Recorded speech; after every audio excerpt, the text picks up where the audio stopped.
By popular demand, Newsies. Talk about a movie people either love or hate.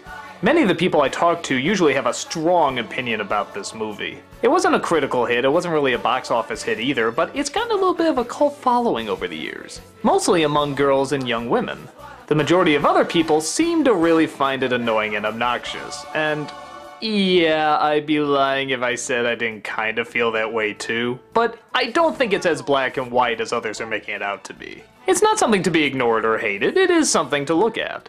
It's old town New York and a bunch of orphan boys. Okay, I'm not gonna talk like that, but did you notice how annoying that was? That's part of the problem with this movie. But anyway, a bunch of orphan boys get jobs as newsies. Kids that go around delivering papers, selling them, all that good stuff. They horse around, get in fights, they're just a bunch of little delinquents and lovable scamps that you can't help but question why they sing and spin.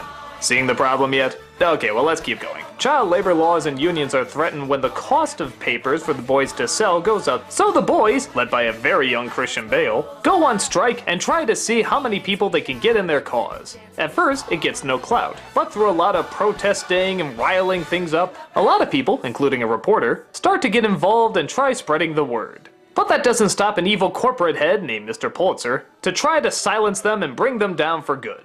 Will the strike finally get enough speed and change the world of newspapers as we know it? Do old-time New Yorkers suddenly dance to Alan Menken music? Well, okay, the answer to that second question is no. And as I said before, that's part of the problem, but not the entire problem, surprisingly. This is not a movie where you feel like no effort was put into it. It clearly did have a lot of effort put into it, and it shows. Really look at this choreography, look at how fast they are, look at how tight it is. This is a movie that clearly had a lot of work put into the musical production part. And even to the story's credit, it's not that bad a story. I mean, it's talking about an interesting part of history that very few people know about. And even the actors aren't that bad. I mean, Christian Bale is a good lead and there's a lot of good support behind him. For the most part, but we'll get to that. The biggest problem of this film is that it is in fact a film. But it's not done like a film. It's done like a Broadway musical.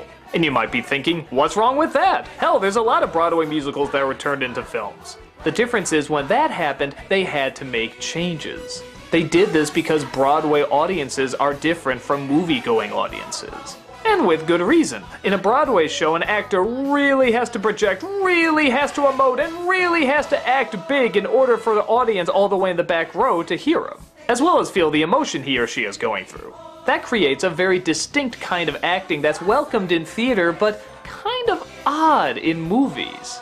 Even for a musical, which of course we know people don't just sing and dance out of nowhere in real life, it still seems a touch over the top for the general audience to get into. I find this ironic because Newsies is now being turned into a Broadway play, and that makes the most sense. I feel like that's where it belongs. But here, it's just kind of awkward, and it doesn't really suck you into the world that it's creating. Mostly because it hasn't created that much of a world. The city looks like a realistic city, the clothes look like realistic clothes. So when people sing and dance and talk this over the top, it doesn't fit.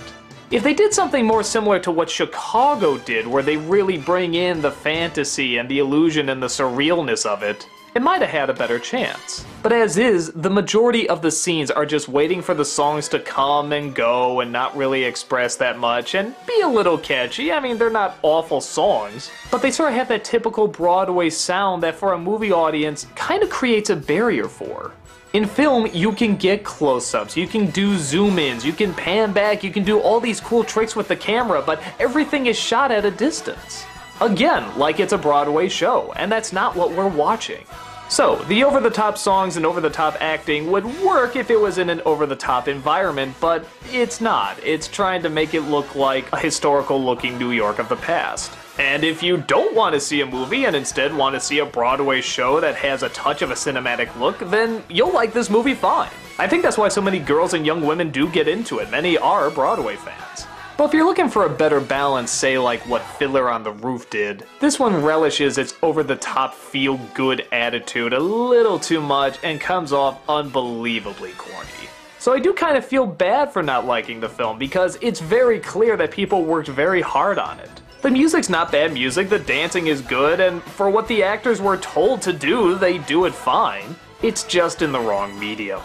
And I think those filters really can get in the way for some people. So yeah, I did find it annoying and obnoxious, and I did want to fast forward through a lot of the scenes, but I know there is an audience for this that can get into that kind of acting and that wonderful dancing and so on and so forth. It's just not me. I appreciate the effort, but this is a story I definitely don't need to read all about.